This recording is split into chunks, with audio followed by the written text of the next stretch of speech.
Easter is here and the Easter baskets are out. Someone got some great deals at Marshall's. There's gourmet chocolate, Plush toys, bunny ears, bubbles. How you feeling, Bobby? Bubbles. Couldn't have said it better myself. Fabulous brands. Feel good prices. Every day at Marshall's. Nurses showed so much love to my niece, Piper, when she was born. Their care for her inspired me, so I decided to switch career paths to nursing and enroll in Marian University's Accelerated Nursing Program. Designed for non-nursing bachelor's degree holders, it offers a 16-month path to a nursing degree and blends online and hands-on learning with clinicals at Ascension St. Vincent. What are you made of? Search Marian ABSN to learn more. All right, you checking in with Mike Williams from the LA Chargers, and you're tuning in to Chargers Unleashed. 3, 2, 1. This is Chargers Unleashed podcast. Here are your hosts, Dan Wolkenstein and Jake Hefner.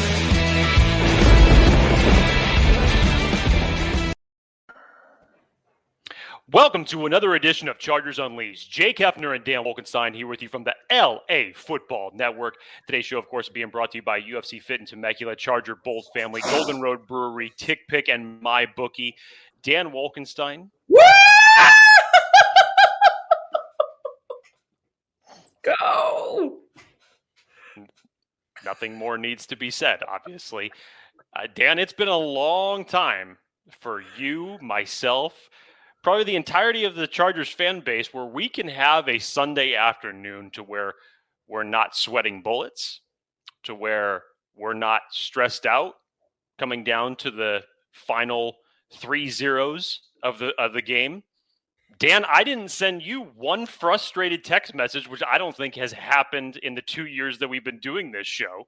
Nope.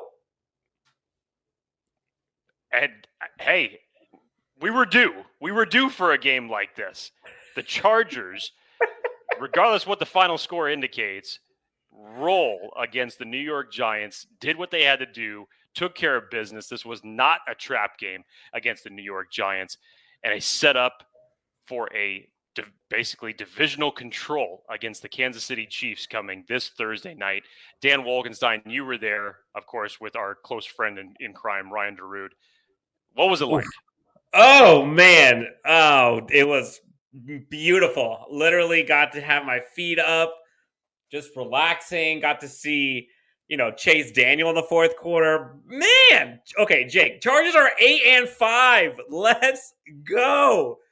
Welcome to Chargers Unleashed. If you have not yet already, subscribe, hit the bell notifications, follow us anywhere you find us for your podcast as well as YouTube.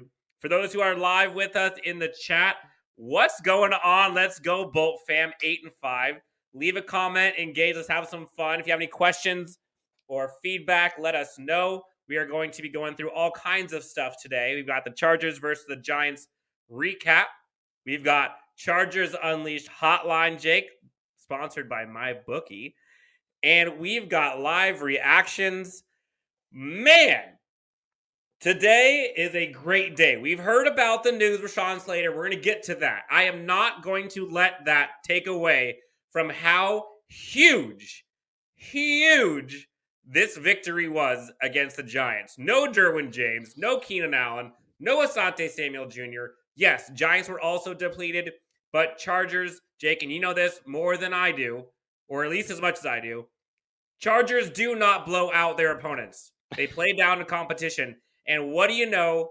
SoFi, Electric City, giant win in SoFi.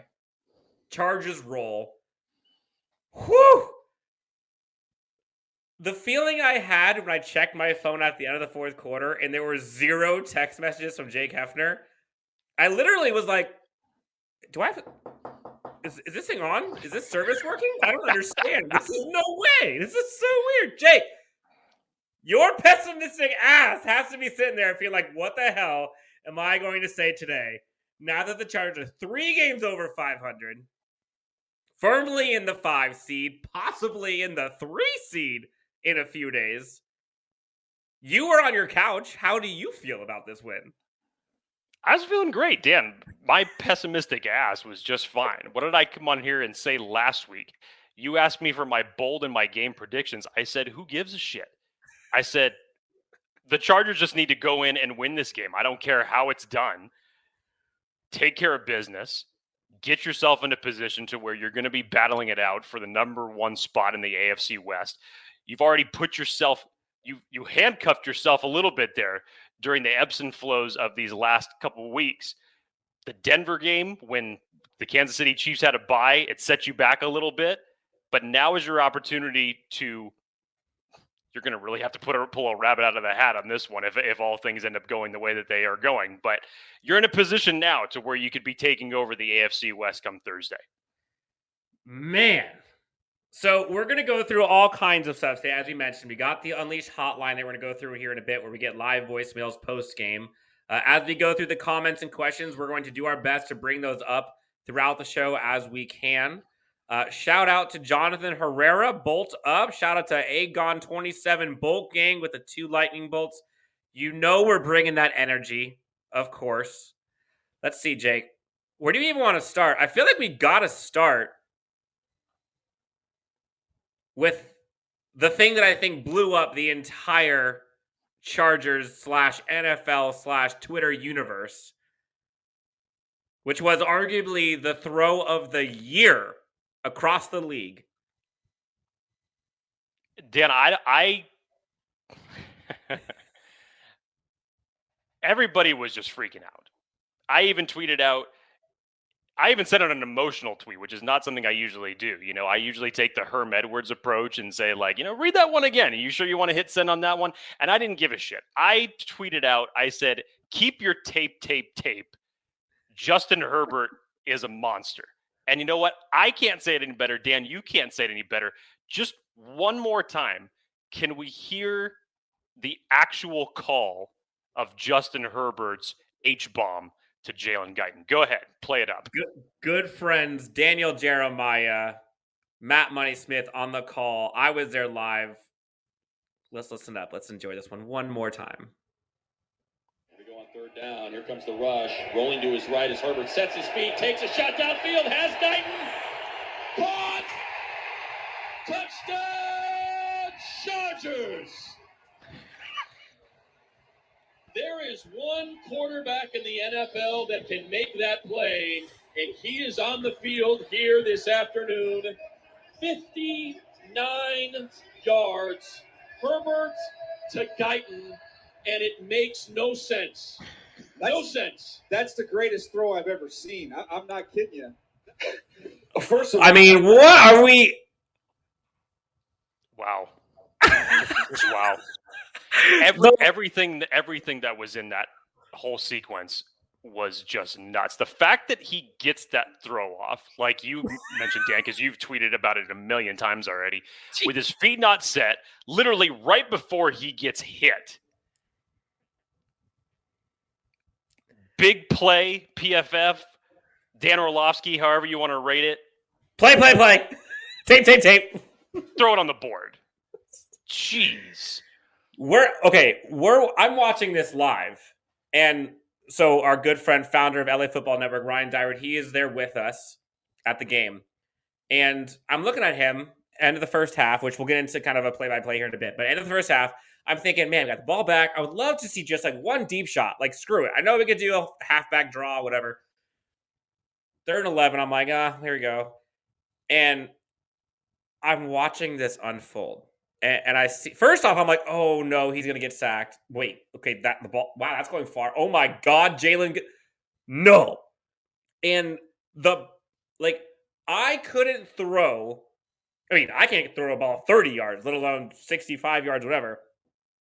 You can give me $1 million. I could never make that throw. And there are, like Matt Money Smith said, there are arguably 3 people, I would say maybe 2 or 1, who can make that throw. Under that pressure, getting hit, not even set, throwing it 64 yards in the air. Justin Herbert has the strongest arm in the NFL. I will put money on that. Longest air distance pass so far in the NFL season. And he wasn't even set. Mark Slater, though, he pointed out the one person that wasn't impressed with that throw at all, and that's Uncle Rico, because Uncle Rico can throw it over mountains. Thinks Justin Herbert's something special with his little 65-yard touchdown pass. Uncle Rico's not impressed, but hey, if that's the only guy that's not impressed, that's just fine with me, baby. Yep.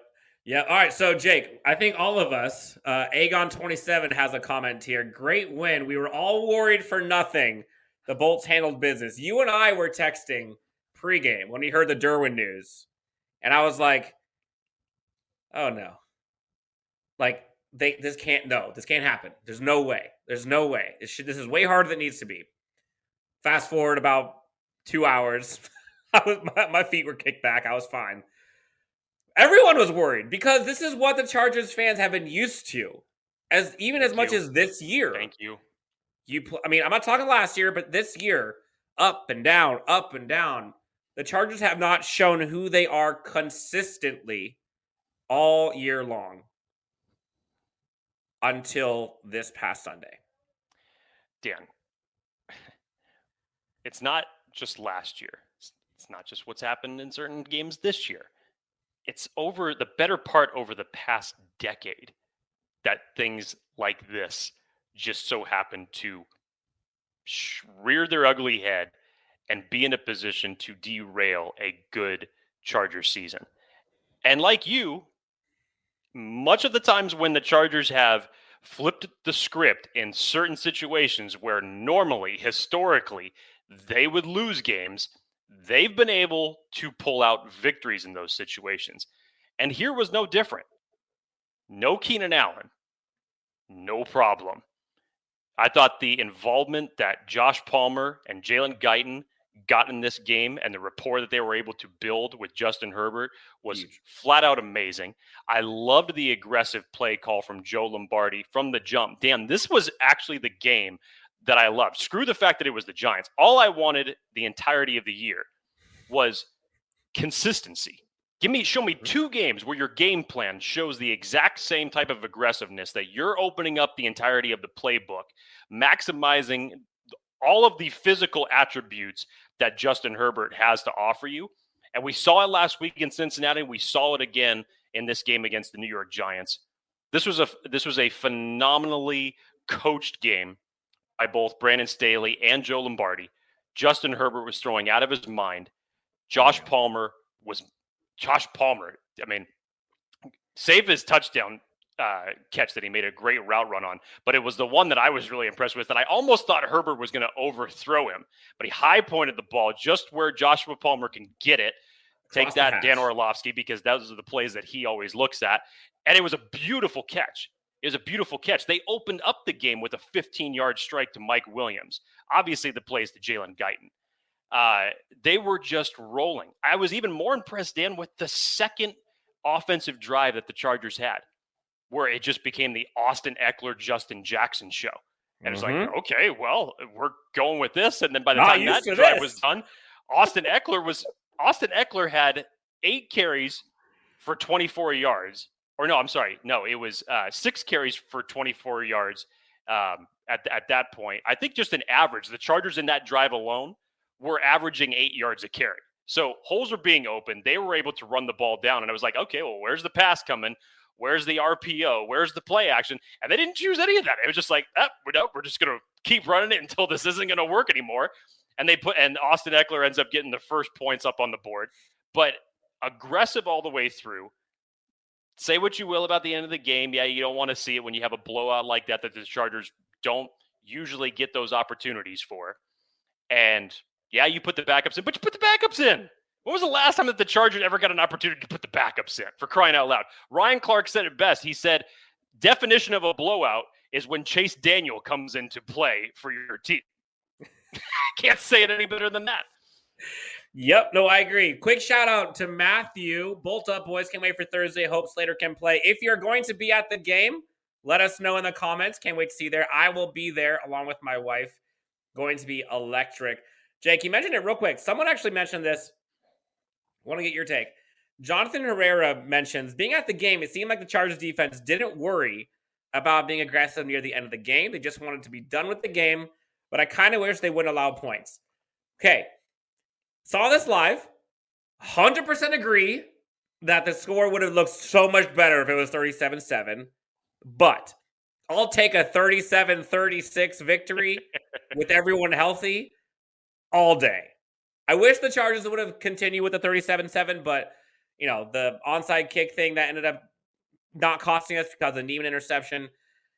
Yeah, I wish the score was a little bit different, but I'll take health every single time. Yeah, no question. No, I'm with you, Dan. I thought defensively, even without Derwin James, you got to talk about what Mike Williams, Chris Harris, and Tavon Campbell were doing for a majority of this game. What a time for these guys to have a little bit of a resurgence. Mike Davis, in my opinion, played his best game of the season. Chris Harris has been playing better over the last couple weeks, even going back to Cincinnati.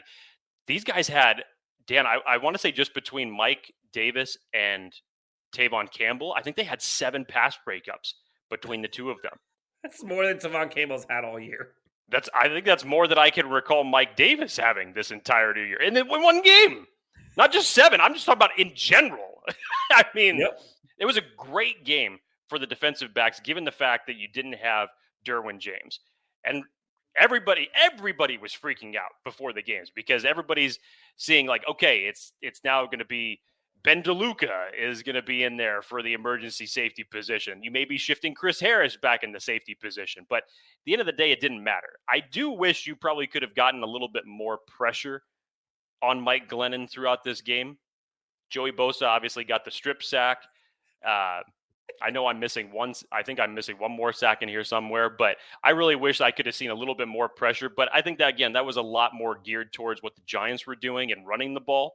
So you didn't have as many opportunities, but who cares? You didn't need it. The Chargers rolled, and in all 3 phases of the game, minus the almost botched punt from Ty Long at the end of the game, this was virtually flawless.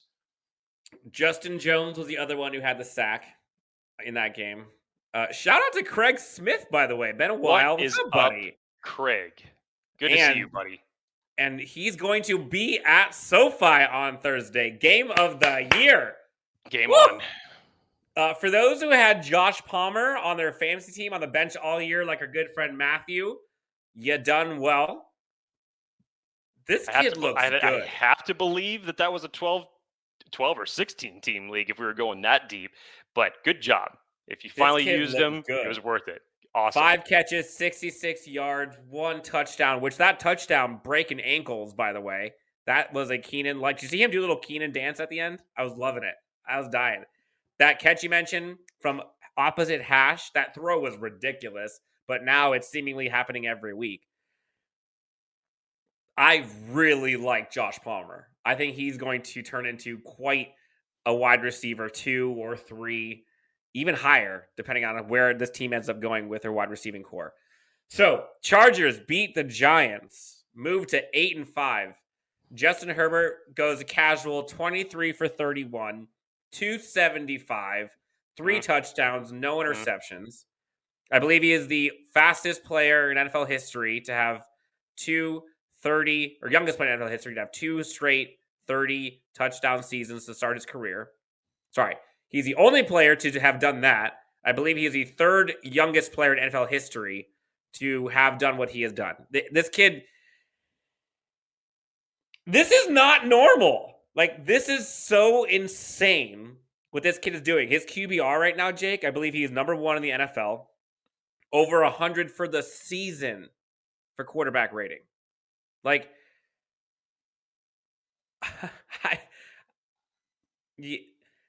we could keep going on stats all day, and this is why I snicker, and I know a lot of the other people do, when you just feel like sometimes Justin Herbert gets overlooked, and I think more of the reason why some of these things aren't being talked about enough is because, well, look at who Justin Herbert just beat. It was around the entirety of the NFL yesterday, it was blowout central. There was blowout games left and right, and thankfully the Chargers were able to contribute to that. But Dan, can you believe that Herbert, as of right now, and we still have 4 games to go before the season's done, All he needs is 314 more passing yards to break the NFL record for most passing yards in a player's first 2 seasons. Currently, that's held by Andrew Luck. And Justin Herbert's only 314 yards away passing from breaking that. Plot which preview, he'll get that next week or in 3 days. That's one. And then for everybody that was talking about, even before the season started, that because it was a different offensive coordinator or, whatever you want to say about Joe Lombardi, or you're predicting the sophomore slump, this is what Field Yates had to tweet this morning. Justin Herbert in 2020, 31 passing touchdowns, the most by any rookie ever. That's obviously been documented. Justin Herbert so far in 2021, with still 4 games left to play, he's got 30 passing touchdowns through 13 games. He's 2 rushing touchdowns, almost 300 yards rushing. He's the first player in NFL history with 30 or more passing touchdowns in each of his first 2 seasons. Give me a break. I think I saw you message this. What was that whisper about regression that we were going to see this year? That's what they call regression, right? When you put up stats like that, I think that's what it is. When you set the bar that high, yeah, you're definitely bound to regress. So, Chargers, let's go real quick. So, Chargers started this thing off. I believe they started off with the punt. Then afterwards, go up 7-0. Giants come back with a one fluke, crazy 70-yard play that felt like it took 37 seconds. I actually loved the blitz on that play. I loved the blitz. And Glennon got hammered. He did. Who was that? Was that Kyle Rudolph who made the Keeman Hall came in on the blitz, and then Kyle Rudolph made the catch. Then the Chargers go up again. So they go up 7-0 with Austin Eckler touchdown. Then 14-7, Josh Palmer breaking ankles, gets to the corner. 17-7, one stalls. Chargers get the ball back with about 40 seconds left. Take about 20 seconds, go 70 yards with that bomb from Justin Herbert, go up 24-7. And at that point, Jake, I think everyone watching the game was like, well, that's a wrap. Time to go home. It kind of was. I mean, I was thinking to myself, because that was right after the Chargers themselves. They had a short punt that the Giants took over at like their own 40. So you're thinking to yourself, okay, are they going to come down and score? And then they had a very, very bizarre series that they had to hell. Who is calling? People are pissed off at Joe Lombardi for their play calling. What the hell was that? Enter Freddie Kitchens. Jeez, crying out loud! That's like a quadruple end around fleet flicker. I'm like, what are we doing? Dan, I have to say, one of the more subtle things that I know some people have noticed it and pointed it out, and obviously the throw is what gets the headlines in this. But did you notice that Justin Herbert was channeling his inner Phillip Rivers as he was freaking high-stepping it all the way to the end zone to get up with Jalen Guyton? I was like, oh my God, I've seen that way too many times before, and I love seeing it. It was almost just like, master apprentice, master Padawan. It just, the tradition keeps going. I love it. Anthony Weber comments, Glennon was better than Herbert in the fourth quarter. It's not even close. It's not even close. It's not even close. Tape. Herbert was out of the game. Yep. Tape. When is the last time Anthony Weber comes in here with another comment, which I thought is fitting? This is totally you, by the way. Seems like we're peaking. I'm not Anthony Weber. Seems like we're peaking at the right time. Thoughts? Okay, pause. When is the last time a Chargers fan base has been able to wonder, are we peaking at the right time? Maybe it's ironic that probably the last time that we were talking about this was 3 years ago when we beat the Kansas City Chiefs off the 2-point conversion that Mike Williams ended up scoring. Remember those 2 games that the Chargers had in that 2018 season? I believe they were back-to-back, if I remember correctly, Dan. It was the Kansas City game. Forgive me if I'm flip-flopping the order, but it was Kansas City and it was Pittsburgh in that 2-game stretch. And you remember how the Pittsburgh game ended? It was the same damn thing because we had to come back in that game. And I believe that one was triggered by the 4th down play that I think it was Travis Benjamin who caught that that pass from Rivers on a rope, and everybody was trying to figure out middle? how the hell did that throw? Did he catch Of all that? people, Number one, Travis Benjamin catches. yes. And then it was the field goal fiasco that Michael Badgley had to essentially kick 4 field goals because the Steelers were jumped offside twice. They ended up blocking one, but it was another penalty, and eventually Badgley got it up and through. And that was a 2-game stretch between the Steelers game and the Kansas City Chiefs game. And I think at that point right there, you're probably thinking to yourself, holy crap, we may have something. And ultimately, the Chargers ended up with a 12-4 record. Unfortunately, of course, the Chiefs had the same record and the tiebreaker that year, which put them to win the division.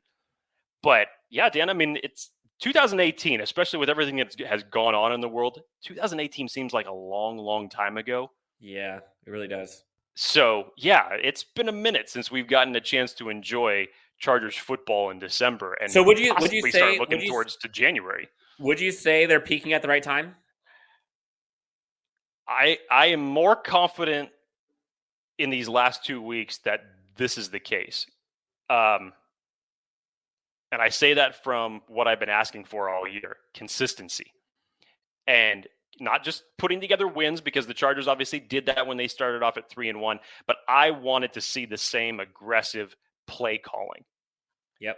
Show me how you're going to beat teams using the same exact thing that works for you.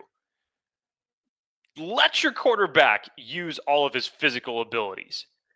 And what I saw in Cincinnati and what I saw yesterday shows me that they might finally understand what it is they're doing from a coaching standpoint. Not only that, Dan, I'm knocking on some early wood right now, and I'm not going to make any type of predictions that this is going to be coming true.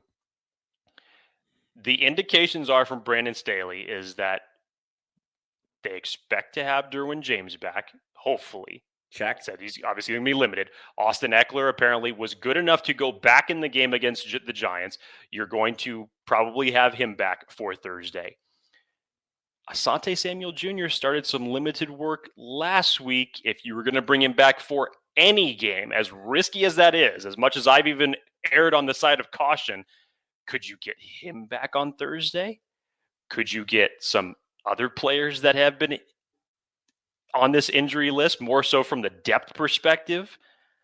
It sounds like you're going to be getting Keenan Allen back. I would love to see both of these teams at 100% health. Now, Dan, we have to mention it, unfortunately, because like I said, many a times, the Chargers only have good things for so long. Can't even get 24 hours. And in a day where we're just thriving in our victory, ready for a war on Thursday, damn COVID, dude. Mm-hmm. And not just with Rashawn Slater, but with 36 other players around the league. It was a big list today, unfortunately. So what we heard, as far as what we know, Rashawn Slater tested positive for COVID this morning.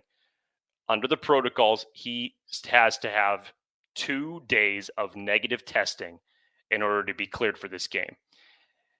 Which can mean he can test negative tomorrow and Wednesday, or Wednesday and Thursday. I'm 99% sure that is correct. So we have a 2-day window here. But Dan, I Googled it. I've already looked up a few seances, and guilty as charged. No pun intended. I have already performed some of these seances as good luck to get Rashawn Slater healthy for Thursday.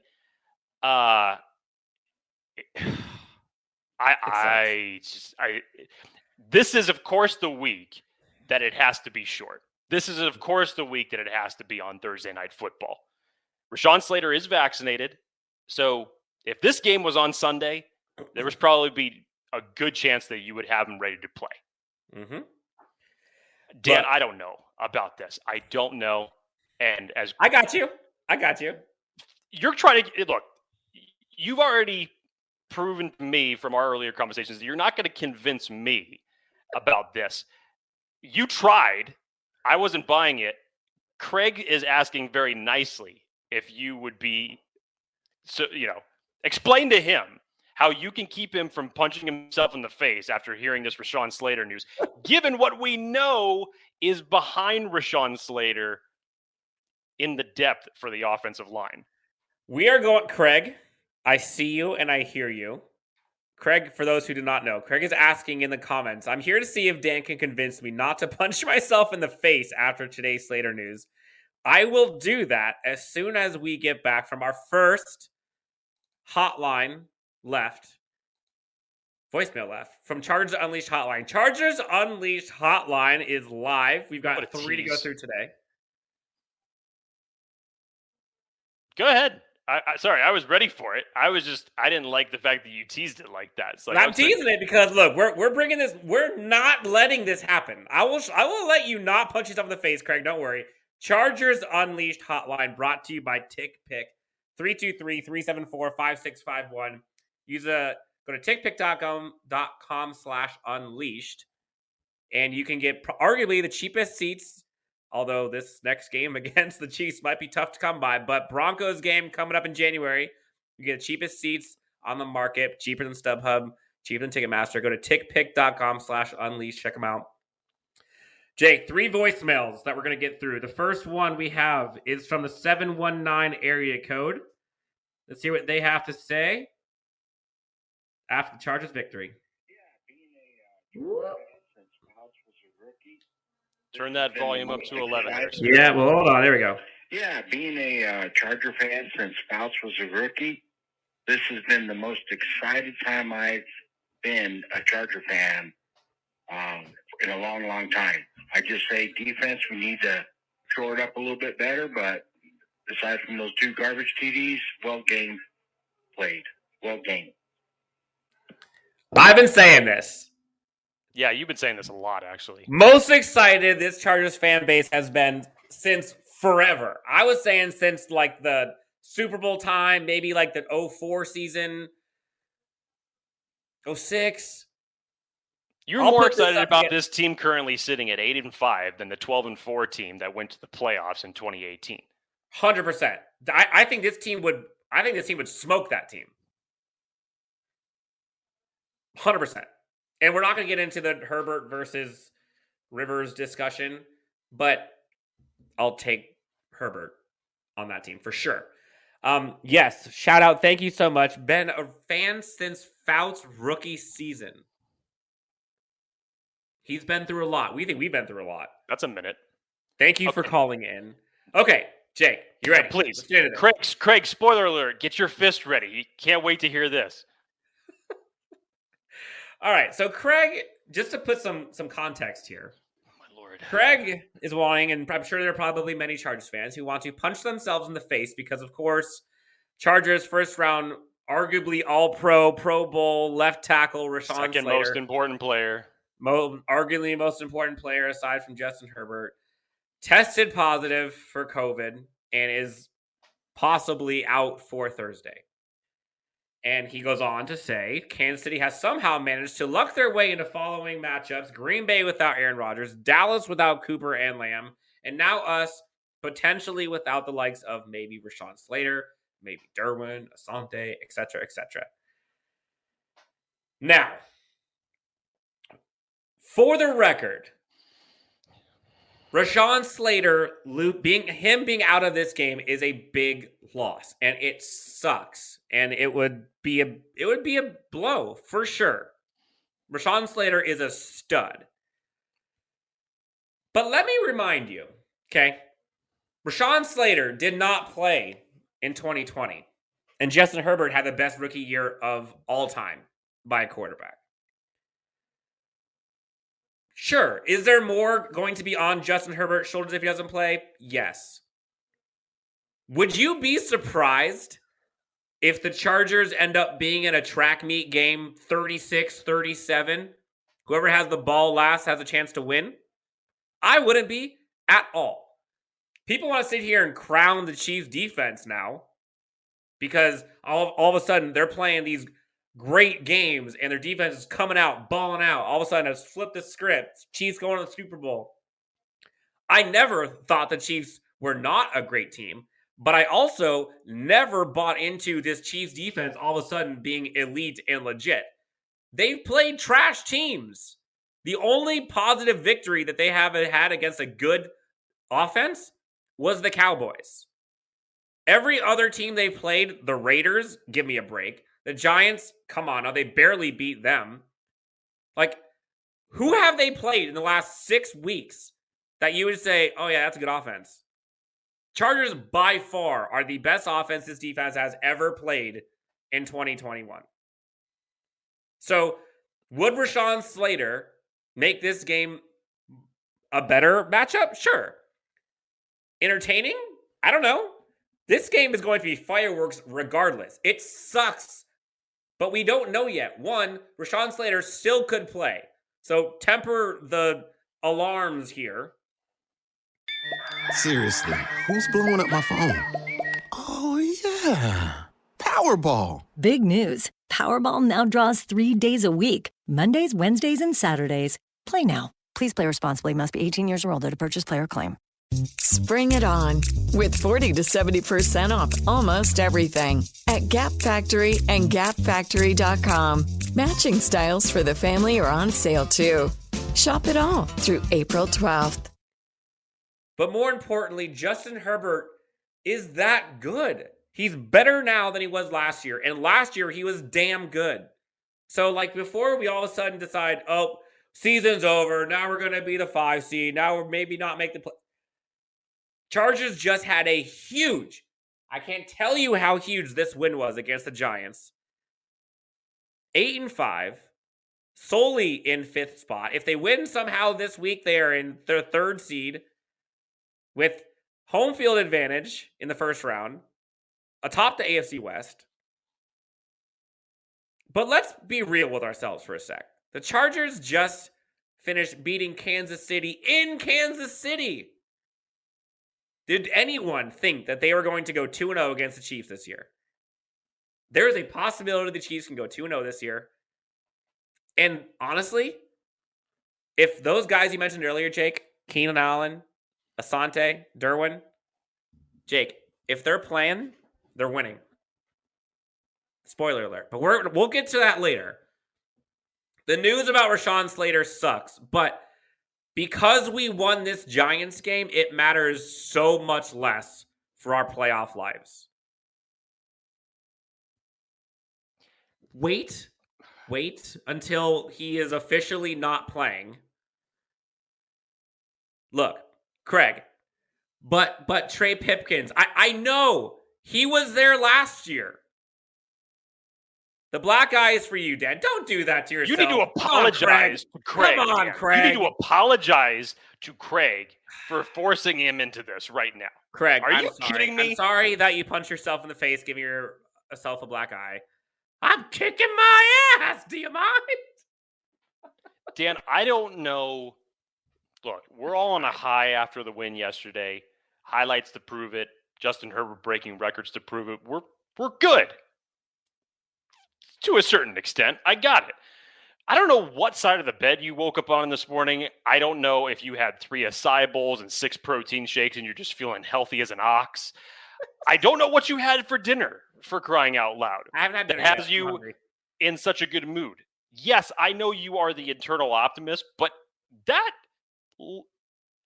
spiel that you just put out, while a lot of it, there are facts in there. I won't discredit that. All of that is true.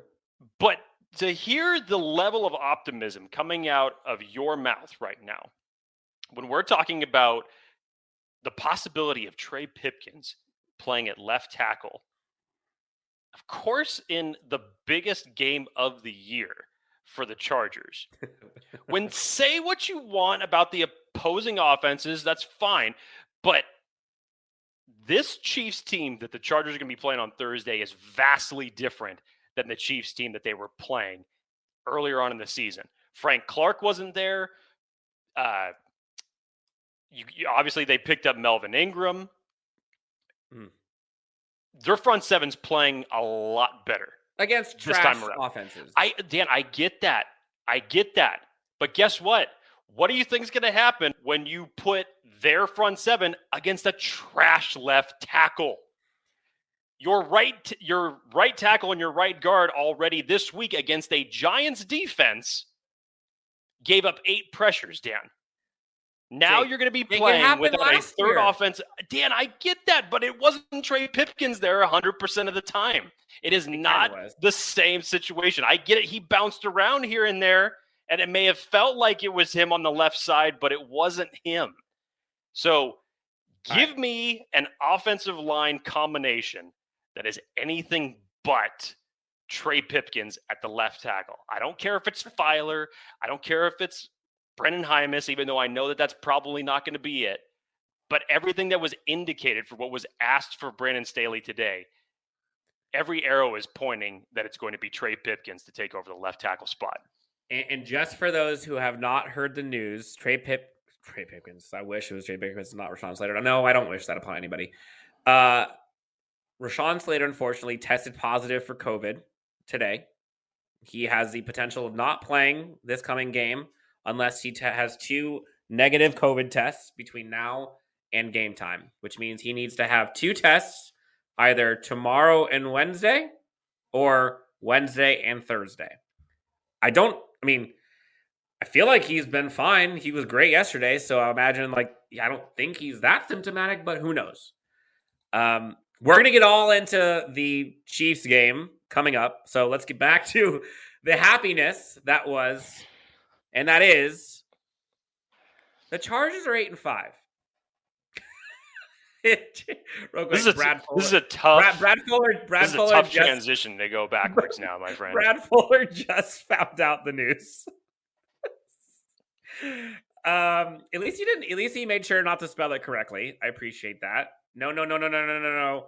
But the 4-letter word is misspelled. Spook. No. Fook, no. My God. So, Jake, the Chargers 8-5. We had a relaxing Sunday. By the way, home field advantage. That was a great home crowd for the Chargers. Did you see the video of Herbert's throw? And did you hear the crowd buzzing afterwards? I'm just going to have that playing on repeat every time you hear, I don't know, Raiders fans or whoever on ESPN or talking about Chargers have no fans. Because it's just stupid at this point. Shall we get to the voicemail? What do you want to do next? Go for it. Hit another voicemail. All right. Again, Chargers Unleashed Hotline brought to you by Tick Pick. Let's hear from the 858. I believe this is Josh. Let's hear what 858 has to say about this Chargers victory. Oh my gosh, Bolt fam. That throw by Justin Herbert was insane. So fun to be able to watch a game that was over by halftime. Legitimately over by halftime. Although, chicken parm, we all saw that bobble. Thank God the game was already over because, Jesus Christ, if we had let the Giants back in the game in the fourth quarter with that stupid onside kick, I swear to God, my heart cannot take any more of this. Great win on to Kansas City. Can't wait to see it live at SoFi. I almost felt like I was listening to myself analyze. It was John Griswold and Encinitas down in San Diego. Thanks. John and Encinitas. Oh, he didn't forget. Although it was a good 10 seconds later. Oh, hey, John, how are you? Yeah, that sounded a lot like... He left a second voicemail just to confirm. I put those back to back. Oh, so he did initially forget, and then he called back just to say, hey, correct. This is who it was. Okay, I got it. Which I'm grateful for, because now we know. Thank you so much for calling in. Fair enough. Well, yeah, that sounded a lot like, Dan, how I analyze how a Charger game goes. It does. Normally, I don't get to say, thank God it was over by halftime. But, yeah, that heart pumping at the end, don't want to give anything away. Yeah, that sounds like how I've analyzed a lot of Chargers games since I've been doing this show. So I'm glad to know that someone's on my wavelength as far as my thought process. I'm glad I'm not the only one that's suffering heart attacks watching the Chargers every Sunday. Was there a moment in that game, once it was 37-7, even with all the crazy onside kicks, all that, was there a moment that you're like, oh, shoot, here we go? No. No, No, neither. I watched it. I kind of just like chuckled. I was like, "Wow, okay, cool." Like they're making it look, fun. I should have. Normally, old me would have done that. I mean, but hey, we squandered 24-point leads. We've done that numerous amount of times. Why would we squander this one? That one, I didn't have one thought about it. No. Charge, I mean, honestly, that was, I think we asked for it in the preview episode, Jake. We talked about the Chargers just need to play a clean game. The only way they're going to lose this game against the Giants is if they beat themselves. And they didn't. Chargers had, 150-something yards rushing.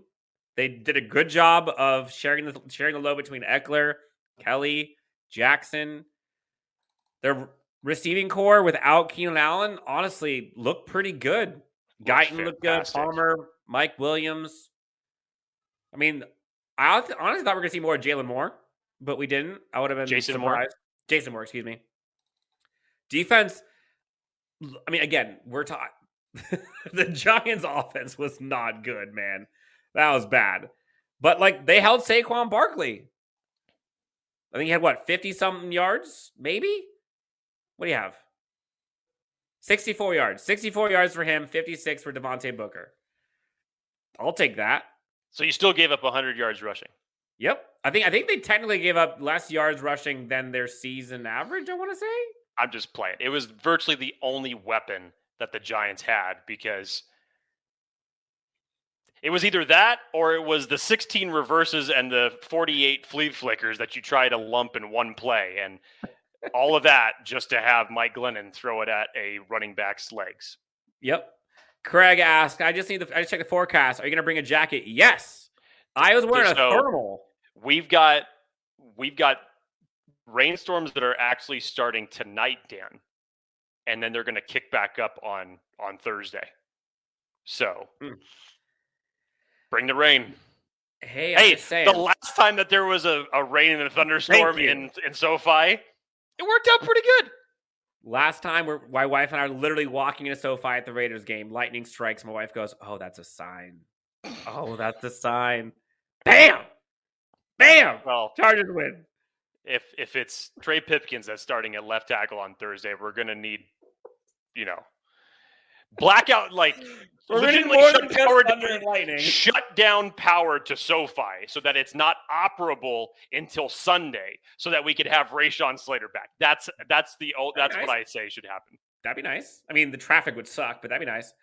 Julio, Pipkins will absolutely start. So, all right, we can talk about it for a bit. So, a few people have talked about this offensive line thing. Obviously, a lot of people have talked about this. Glenn Jenkins says, anyone but Pipkins and Clemente plays left tackle and I'll be happy. He also says, I can play left tackle as Slater can. I'm almost 100% sure I can block better than Pipkins. Do you think you can block better than Pipkins? If it was me, if we get all the guys from Guilty as Charged and Chargers chat podcast, Steve Hagelin got some thoughts. Hey, he's all about the hog mollies, man. So he knows what he's doing. I'll definitely have him on my team. Collectively as a unit, yes, we could all block better in that circumstance. Shout out to Thunderbolt 24. Finally get to see us live. What's going on? Jake, what is up with Brian Balaga? Like, what if we find out? I mean, I doubt it, but what if Balaga can play this week? Is it even possible?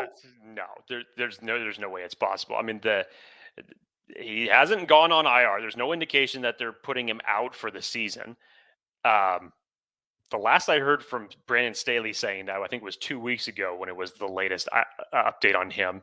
And it was, he's progressively coming back. I think he's doing light work now.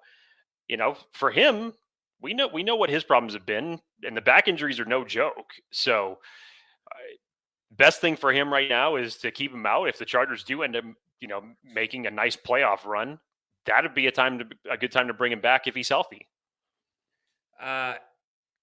Question comes in. Why do you think Staley doesn't try Filer at left tackle and let Jameis get the first start? How much worse can it be than Pipkins or Clemente? Jake, you've been preaching about this when you saw it happen the first time. So I know Brandon Staley was asked this question today that I don't know who it was that asked it out of the press conference as far as the possibility of Filer playing at left tackle. And Staley kind of glossed over and said that is one possibility, but that is not our primary, essentially game plan for the offensive line.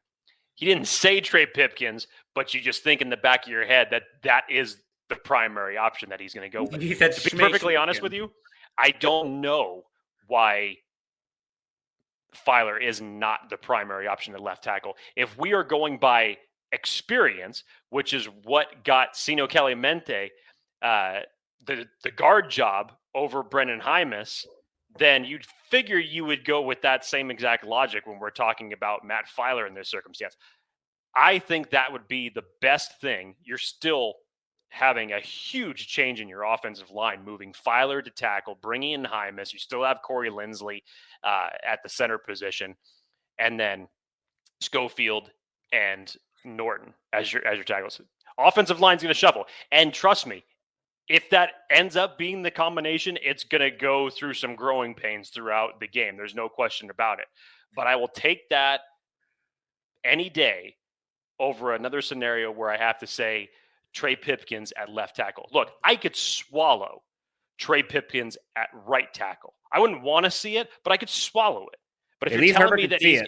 Yes, I do not want Trey Pipkins responsible for my quarterback's blind side. Thank you very much.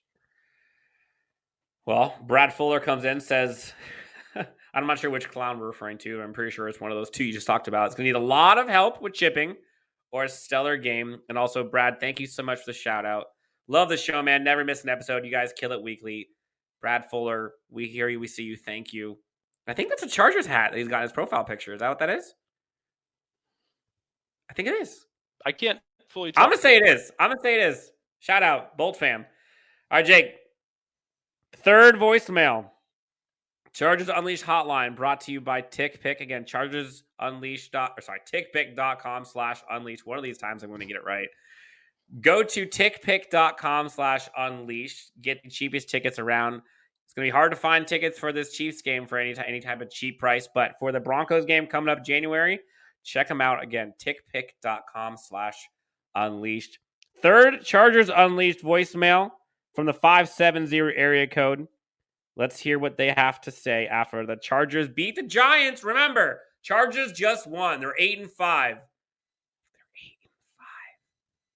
After beating the Giants 37-21. Let's hear what they have to say. Hi, guys. Thanks again for always, taking the fans' voicemails. I'm sending this in Monday, so I'm a little late. But honestly, I just had a question. I messed up really badly. Really bad. Like, the Chargers won, and that was fantastic. Herbert made one of the best throws of the last 10 years. But I messed up. I booked tickets, and this is where I need your guys' help. I booked tickets for Thursday for Spider-Man No Way Home at 7 o'clock. I completely forgot the Chargers play the Chiefs. Like, this was weak. I just messed up so badly, and now it's like, man, I can't miss this game, can I? But it's like Spider-Man, like, I fought tooth and nail for these tickets.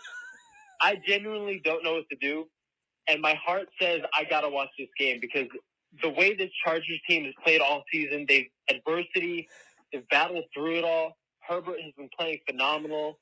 I mean, I feel like I gotta see them take down Goliath one more time, right? But at the same time, it's like me and my friends are going to the movies on Thursday. Like, we planned this out, so I don't know what to do. I just want to hear what you guys think. What would you guys do in this situation? But anyway, bolt up.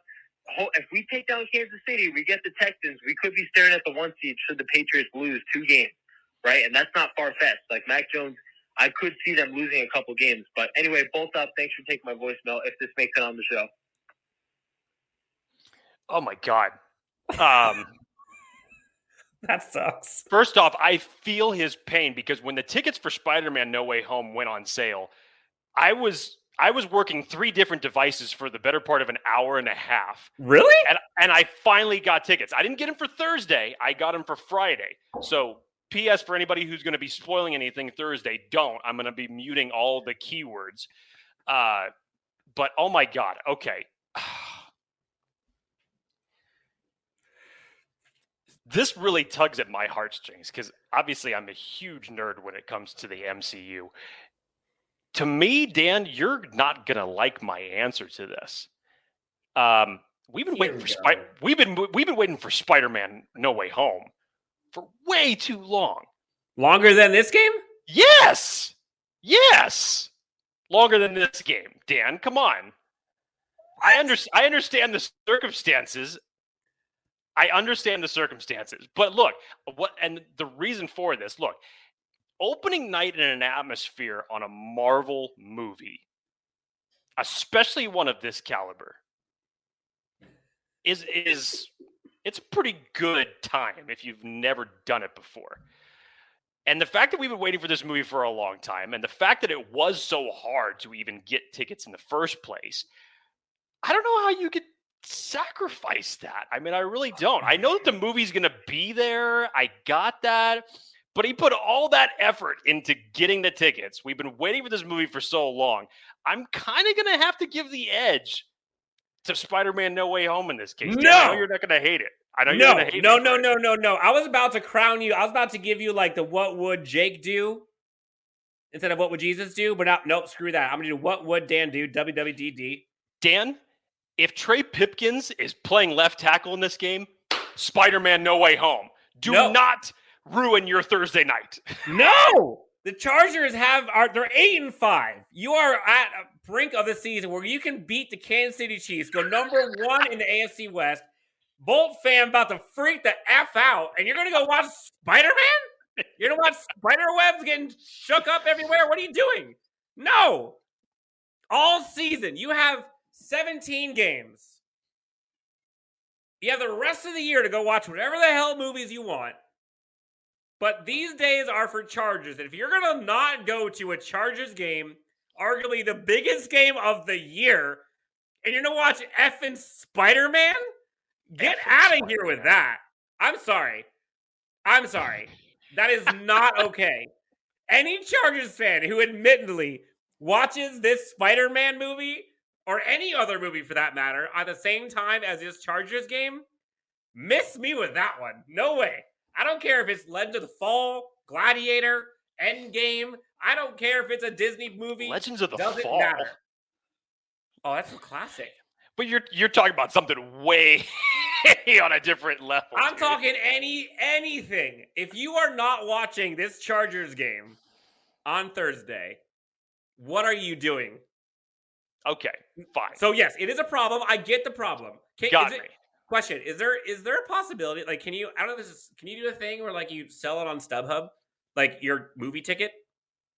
I know it's a big deal, but like I don't know how it works as far as, especially now with getting different tickets for a different time. Well, no, I'm saying like there's a ton of resale value for like regular sporting events or whatever events. I got it. Why can't people like resell their movie tickets to people? The guy can make a killing. But again, why would you? If it was for Legends of the Fall, Dan, yeah, go ahead, do that. No. Okay, since I'm getting some flack in the chat room, in the comments, here's my solution. See if you can trade it in for a matinee. Go earlier. That way you get experience both things. That way you don't have to miss the Chargers game. Yep. Brad Fuller comes out. If you watch Spider-Man instead of the Chargers game, I'm personally revoking your man card or woman card. I'll put that in there for you, Brad. But now see what Glenn says. Yeah, hold on. Marie says, F Spider-Man. Let's go, Bolts. Now, Glenn errs on the side of Jake Hefner. I don't want to watch Herbert get killed. If it's not how I want to spend my Thursday night. That's just me. Apparently, that's just me. It's just you and Glenn. Get the circumstances. It's just you and Glenn. But Craig, to your point, Craig is smart, going straight to the theater after the return flight from SoFi, because Craig is going to the game. Well, because Craig, like me, bought tickets for Friday. Hey, don't rub it in. Don't rub it. Look, the guy admitted he made a mistake, Jake. I got it. I'm trying to come up with a solution here. Okay, so you're not going to miss the Chargers game, dude.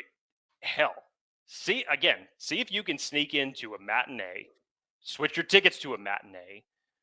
Go ahead and switch it. I mean, if you switch your tickets for any other day but Thursday, you're probably not going to get them for this opening week. So you might have to wait a while. That's probably why he got it, was because it was Thursday. I mean, maybe. Shit, see if you could sneak into the midnight show. I mean, there's no way that the movie theaters are going to be at 100% capacity here. We I do not can't promote think that. anything illegal. Yes.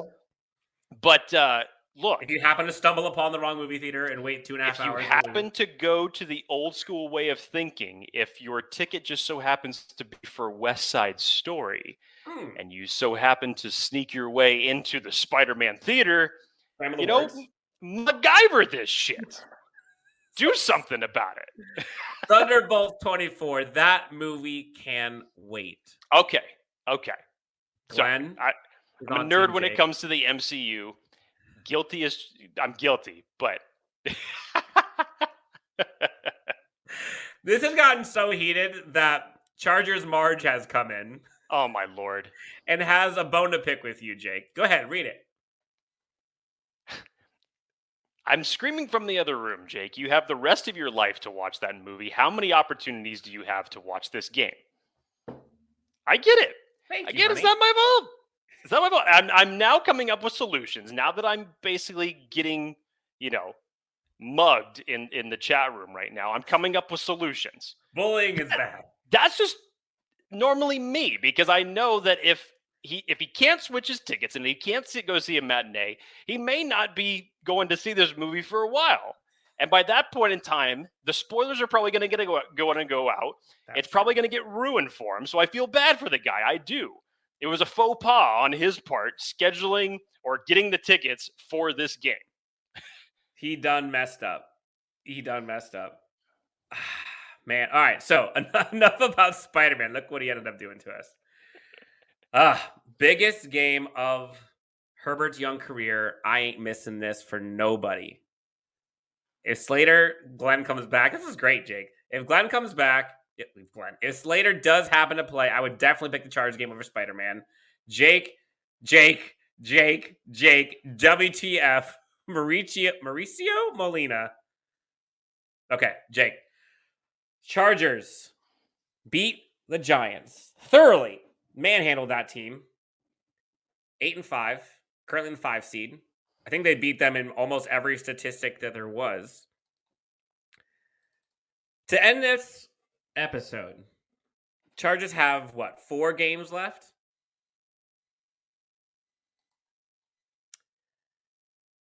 Let's say 5. Let's say Slater does not play. You don't have to say which games are winning or losing. Let's just say Slater is not playing on Thursday. How many more wins do you think this team has? Say the question again, Dan. Let's assume Slater is not playing, which he very well could, but I know pessimists out there are going to be like, oh, Slater's not playing Thursday. How many more wins does this team have in them? They're going up against Raiders, Broncos, Texans, Chiefs. Best case scenario, and this could have been if Slater was playing or not, this last 4-game stretch for the Chargers, you could finish 3-1. 3-1. You could even finish 4-0. Yes, that's probably the most optimistic scenario that could possibly happen. Because Chiefs, there's no reason in hell why you should lose against the Texans team. You should be able to get revenge against the Denver Broncos and close out the year defeating the Las Vegas Raiders. No question.